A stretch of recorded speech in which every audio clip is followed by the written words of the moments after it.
Hello दोस्तों, स्वागत है आपका आपके अपने YouTube channel create wealth with Atul में। मैं हूं आपका दोस्त अतुल गोयल। आज हम बात करेंगे स्टील सेक्टर से जुड़े हुए एक ऐसे टाटा ग्रुप के शेयर की जो आने वाले टाइम में अच्छी वेल्थ क्रिएट करके दे सकता है। डाउन साइड लिमिटेड है और अपर टारगेट्स जो हैं इसके बहुत ही अच्छे बनकर निकलते हैं। तो बात करते हैं हम टाटा स्टील की। सबसे पहले देखते हैं निफ्टी। निफ्टी जो है फ्राइडे के सेशन में 18,604 जो इसका 52 वीक हाई था उसके अगेंस्ट 16,630 के ऊपर बंद हुआ। तो 2,000 पॉइंट अभी भी अपने 52 वीक हाई से नीचे चलता हुआ नजर आ रहा है। टाटा स्टील की बात करें तो टाटा स्टील आप देख सकते हैं कि 1298 के आसपास बंद होते हुए नजर आया है और लगभग ये जो है अपने 52 वीक हाई जो कि इसका बनता है 1534 का, वहाँ से अभी 250 पॉइंट नीचे काम करते हुए नज़र आ रहा है। 52 वीक लो देखेंगे तो 681 का है और आप देखेंगे कि जो 0.78% की गिरावट के साथ ये उस दिन बंद हुआ था, लगभग 1300 रुपये के आसपास। अब बात करते हैं किस टाइप की कंपनी है और क्या टारगेट्स इसके निकल के आते हैं हमारे सामने। तो सबसे पहले बात करते हैं इसकी स्ट्रेंथ क्या है। तो इसका पोर्टफोलियो देखेंगे तो सबसे पहले आप देखेंगे ये जो है 1907 में कंपनी सेटअप हुई थी। Asia's first integrated private steel company है टाटा स्टील जो है, और इसका जो स्टील मेकिंग कैपेसिटी है, इनका टारगेट 2025 तक इसको 30 MNTPA तक लेके जाने का है। अगर इनका आप देखेंगे जो रिवेन्यूज हैं वो आप देखेंगे तो 51% जो है इंडिया से आता है। अगर एशिया एक्सक्लूडिंग इंडिया लगाएं तो 7% के आसपास आता है। अगर आप बात करें यूरोपियन कंट्रीज की एक्सक्लूडिंग यूके तो 26% है, और अगर बात करें यूके की तो 9% के आसपास है। यानी कि अगर यूरोप की बात करें तो 35% है, एशिया की बात करें तो 58% है, रेस्ट ऑफ द रीजन्स जो है 7% के आसपास के हैं। इससे पहले इन्होंने 2-3 एक्विजिशन अच्छे किए थे, उषा मार्टिन का, भूषण स्टील का। यहाँ से इनकी प्रेजेंस और भी ज़्यादा बढ़ती हुई नजर आई, स्ट्रेंथ बहुत ज़्यादा बढ़ती हुई नजर आई। मैन्युफैक्चरिंग कैपेसिटी देखेंगे तो 33 MTPA के आसपास ये काम कर रहे हैं। जमशेदपुर की जो है 12 MNTPA के आसपास है, कलिंगानगर 3 के आसपास है। टाटा स्टील BSL यानी भूषण स्टील 5.6 के आसपास की है। इनका टारगेट है 2025 तक इसको 50 तक लेके जाना। इसके बाद हम बात करते हैं कंपनी जो है किस टाइप से जो इसका मार्केट कैप और बाकी के डाटा हैं। मार्केट कैप देखेंगे तो इस टाइम पर जो है 1,58,000 के आसपास इसका मार्केट कैप है। करंट वैल्यू 1302 के आसपास की है। 52 वीक हाई 1535 और 681 का लो है। स्टॉक की पी सिर्फ अभी 4.22 के आसपास काम कर रही है, जबकि इंडस्ट्री पी देखेंगे तो 4.76 के आसपास की है। बुक वैल्यू 749 है। प्राइस टू बुक वैल्यू देखेंगे तो 1.74 है। तो अभी आपको बिल्कुल अच्छे वैल्यूएशन के ऊपर दिख रहा है, कोई भी इसके अंदर ओवर प्राइस नजर नहीं आ रहा है। ROC देखेंगे 12.6 की है, ROE 10.8 है। डेट 78,000 का, इसको हम बुक्स के अंदर भी देखेंगे किस टाइप से है। डेट एक मेजर कंसर्न जरूर है, डेट टू इक्विटी 0.85 के आसपास का निकल कर आता है। तो डेट के ऊपर भी हम बात करेंगे। इससे पहले देखते हैं जो स्टॉक है अपने 50 DM में और 200 DM में दोनों से ऊपर बना हुआ है। 50 DM में 1205 के आसपास का है और 200 DM में 1154 के आसपास का है। तो स्टॉक अभी दोनों से ही ऊपर काम कर रहा है और एक बुलिश मोड के अंदर अभी भी नजर आता है। इसके बाद अगर बात करें जो इनके दिसंबर क्वार्टर के रिजल्ट्स थे, हम पूरा डिटेल में नहीं जाएंगे, बट मेन पॉइंट है ओपीएम परसेंटेज। ये आने वाले टाइम में अगर ये यहाँ से इंक्रीज होती नजर आती है, जो 30% के आसपास थी तो 27, देन इस क्वार्टर में 26, अगर ये इंक्रीज होती है तो शेयर प्राइस अच्छा जंप करता हुआ नजर आएगा।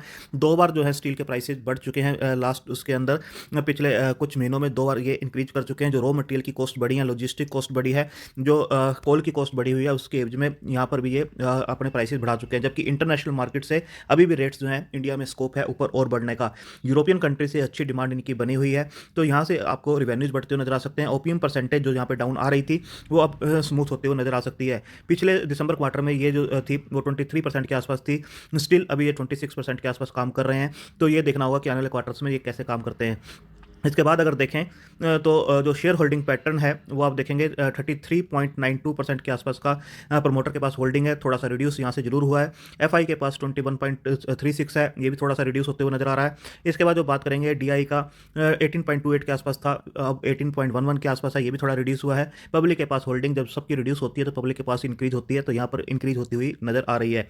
इसके बाद अगर हम बात करें तो टेक्निकल पैरामीटर्स के ऊपर ये जो शेयर है वो आपको स्ट्रॉन्ग बाय की तरफ इंडिकेट कर रहा है कि इसको स्ट्रॉन्ग बाय करके चलना चाहिए। इन लेवल्स के ऊपर भी 17 बाय की तरफ इंडिकेट कर रहे हैं, 8 न्यूट्रल है, 1 सेल की तरफ इंडिकेट कर रहा है, और ये कहा जा रहा है कि इसको इस लेवल के ऊपर भी स्ट्रॉन्ग बाय किया जा सकता है। इसके बाद अगर हम बात करें जो डिलीवरी परसेंटेज है वो किस टाइप से है और कैसे इसने रिटर्न्स दिए हैं पिछले कुछ टाइम में, तो आप देखेंगे कि जो रिटर्न्स हैं इसके वो देखेंगे प्राइस परफॉर्मेंस, जो 3 साल में 150% के आसपास के रिटर्न दिए हैं, काफ़ी इंप्रेसिव हैं। 1 ईयर में 79% के आसपास हैं, ईयर टू डेट देखेंगे 17%, 3 मंथ में 10%, 1 मंथ में 3.77% और 1 वीक में भी 1.93% के आसपास के रिटर्न्स हैं। जबकि निफ्टी जो है अभी अपने हाई से लगभग 2000 पॉइंट्स नीचे काम कर रहा है, बट आप देखेंगे कहीं पर भी नेगेटिव रिटर्न्स इसके अंदर नज़र नहीं आ रहे हैं। अगर वॉल्यूम और डिलीवरी परसेंटेज देखेंगे तो देखेंगे कि जो डिलीवरी परसेंटेज है लास्ट सेशन में 22.83 के आसपास की थी, उससे पहले 28% के आसपास। 1 मंथ की जो एवरेज वॉल्यूम डिलीवरी देखें 26% के आसपास है, 1 वीक की भी 24% के आसपास है। तो डिलीवरी जो है वो ठीक ठाक है, बट बहुत ज़्यादा इंप्रेसिव नहीं कह सकते। अब 40% अगर जाती है तो एक अच्छा स्पाइक इसके अंदर देखने को मिल सकता है। इसके बाद अगर न्यूज़ की हम बात करें तो आप देखेंगे नीलाचल इस्पात, ये भी partners in share purchase pact with Tata steel arm. हम पूरी न्यूज़ में नहीं जाएंगे। जो स्टेक लिया जा रहा है वो हाईएस्ट बिडर ये बन के निकले हैं। Tata steel along long products emerge as the highest bidder with 12,100 crore for the acquisition of the 93.71% equity stake of NINL। तो 93.71% का स्टेक इसके अंदर लिया जा रहा है। तो जो मैंने आपको बताया था कि जो एक प्रॉब्लम इसके अंदर है डेट की, वो अब डेट आगे कैसे ये मैनेज करते हैं वो एक देखने वाली बात होगी। इसके बाद अगर देखें जो Tata steel jump 4% on expansion plans in medical material branded tube products, ये भी एक अच्छी न्यूज़ है कि ये अपना जो प्रोडक्ट्स हैं और भी एक्सपेंड करते हुए नजर आ रहे हैं। और इस के बाद टाटा स्टील के जो प्राइस हैं 3.7% के आसपास जंप हुए थे, यानी एक अच्छा इसको रिस्पॉन्स मिला था मार्केट की तरफ से कि जैस इसकी तरफ बढ़ा जा सकता है और यहाँ से भी रेवेन्यूज बढ़ते हुए नजर आ सकते हैं। ये एक्सपेंशन कर रहे हैं मेडिकल मटेरियल में ब्रांडेड ट्यूब प्रोडक्ट्स के अंदर।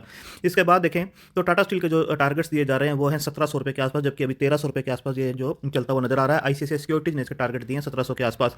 यहाँ पर भी आप देखेंगे कि जो टारगेट्स दिए जा रहे हैं इसके अंदर टारगेट्स की बजाय इन्होंने बताया है कि जो टाटा स्टील है उसके अंदर डाउन साइड काफ़ी लिमिटेड बनती है, जबकि अप साइड जो है 30% के आसपास बनती है। आप देखेंगे टाटा स्टील में जो है मैक्सिमम डाउन साइड जो है 10% की है, जबकि अप साइड का जो सिनेरियो है वो 30% के आसपास का ओपन है इस टाइम पर भी, यानी यहाँ से भी स्टॉक जो है 1800 से 2000 की रेंज के अंदर जाता हुआ नजर आ सकता है। तो बात करते हैं चार्ट्स के ऊपर कि चार्ट्स के ऊपर ये स्टॉक जो है किस टाइप से नजर आता है। इन्हें वनडे का चार्ट लगा रखा है टाटा स्टील का, आप देख सकते हैं टाटा स्टील का वनडे का चार्ट है। और जो RSI है वो 60.91 के आसपास अभी काम कर रही है। और आप देखेंगे कि यहाँ पर इसने हाई लगाया था 1500 रुपये के आसपास का, उसके बाद स्टॉक ने 1250 के आसपास का एक बेस बनाना स्टार्ट किया। अगेन यहाँ पर बेस बनता हुआ नजर आया। तो यहाँ पर अच्छा बेस बनाने के बाद अब एक अच्छा जो है रिट्रेसमेंट चल रहा है। आप इस लेवल के आसपास देखेंगे इसको ब्रेक नहीं कर पा रहा था और इस रेंज में फंसा हुआ था काफ़ी टाइम से। अब इसको ब्रेक करके जब ऊपर आ रहा है तो 1250 पे एक बेस बना रहा है। बट अब अगर यहाँ से मूवमेंट निकलता है तो ये 1500 रुपये के आसपास बिल्कुल जाता हुआ नजर आएगा। और जब 1500 रुपये को क्रॉस करेगा तो ये 18 1850 तक भी जाता हुआ नजर आ सकता है। तो मार्जिन्स पे नजर रखनी होगी आने वाले क्वार्टर्स में। अगर मार्जिन्स इंप्रूव होते हैं तो बिल्कुल ये 1800 रुपये के लेवल्स को भी टच करता हुआ यहाँ से नजर आ सकता है, क्योंकि जो रेंज में फंसा हुआ था उसको यहाँ पर ये निकाल चुका है रेंज को, और ये अब ऊपर जाता हुआ नजर आ सकता है। अकोमुलेशन करनी है आपको, कोई भी रिट्रेसमेंट लेवल यहाँ पर अगेन आता है 1250 रुपये के आसपास का, 1240 के आसपास का, तो बिल्कुल इसे छोटी छोटी क्वांटिटीज में अकोमुलेट करते रहिए। और जैसे ये इस लेवल को ब्रेक करता है तो ये बिल्कुल ऊपर के लेवल्स दिखा सकता है। अगर हम बात करें मंथली चार्ट के ऊपर तो आप देखेंगे जो इसका मूवमेंट है यहाँ पर देखेंगे 2007 में ये लगभग 947 रुपये के आसपास हुआ करता था, और उसके बाद से काफ़ी सालों से जो है 200-250 रुपये के नीचे तक भी ये गया है।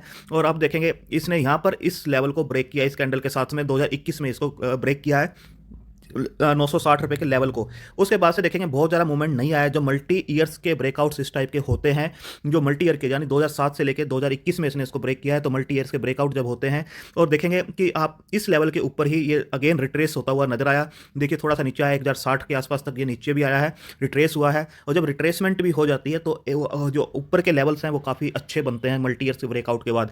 तो आप इसे नीचे के लेवल्स पे कोई भी मार्केट में गिरावट आती है इसे अकोमुलेट कर सकते हैं, आने वाले टाइम में अच्छी वेल्थ क्रिएट करके दे सकता है। आप अपने फाइनेंशियल एडवाइजर सजेस्ट करके अपनी होल्डिंग कैपेसिटी और स्टेकिंग कैपेसिटी के हिसाब से इस स्टॉक को नीचे के लेवल से अकोमुलेट करते रहिए, और आने वाले टाइम में एक अच्छी वेल्थ क्रिएट करके आपको देगा। थैंक यू, धन्यवाद।